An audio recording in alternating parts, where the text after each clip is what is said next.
影片中，我哋將探討早期教育課程以及在兒童早期教育環境中學習同埋成長所扮演嘅角色。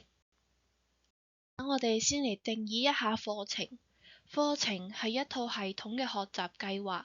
佢遵從一定嘅教育理念，包括兒童在早期教育環境中應該學習乜嘢、如何學習，以及如何評估學習成果。日間照顧中心同托幼兒園通常會採用多種唔同嘅課程理念。對於家長嚟講，根據孩子嘅需求同埋喜好，選擇合適嘅課程同埋專案至關重要。課程之所以重要，係因為佢展示咗符合兒童發展預期和標準嘅活動同埋教育方法。早期教育課程通常係以遊戲為基礎，並專注於社交情緒發展，例如情緒表達、建立人際關係同埋培養自我調節嘅能力。跟住落嚟，我哋將會概述幾種常見嘅教育課程類型。第一種係遊戲式教學，即係以兒童為主導，通過遊戲進行學習。教育目標融入各種遊戲中，遊戲式課程注重發現、探索同埋想像遊戲，通過小組遊戲培養合作同埋溝通嘅能力。第二種係語言沉浸式課程，呢類型嘅課程主要完成用第二種語言，譬如話西班牙語或者漢語進行教學。語言沉浸式課程透過自然語言環境同埋接觸嚟促進語言流暢度同埋認知發展。呢啲課程通常會結合英語教學，以提供雙語同埋雙文化嘅體驗。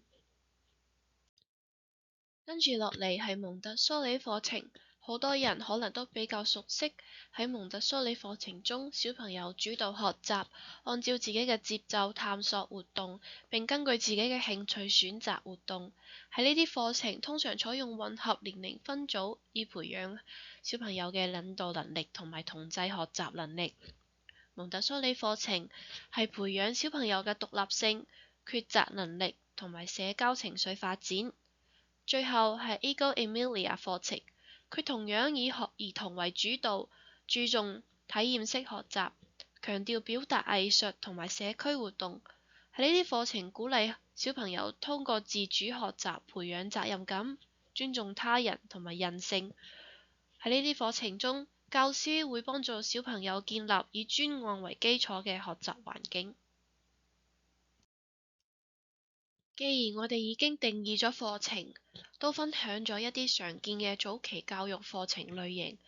接下來我哋嚟睇下參觀同埋選擇早期教育項目時，關於學習環境同埋課程需要注意嘅幾點。首先，要考慮呢個項目是否以遊戲為基礎，以及老師帶領嘅活動同埋小朋友自由活動時間之間是否有良好嘅平衡。第二，要睇下呢個項目是否符合孩子嘅發展階段，提供嘅活動是否適合孩子嘅年齡同埋能力。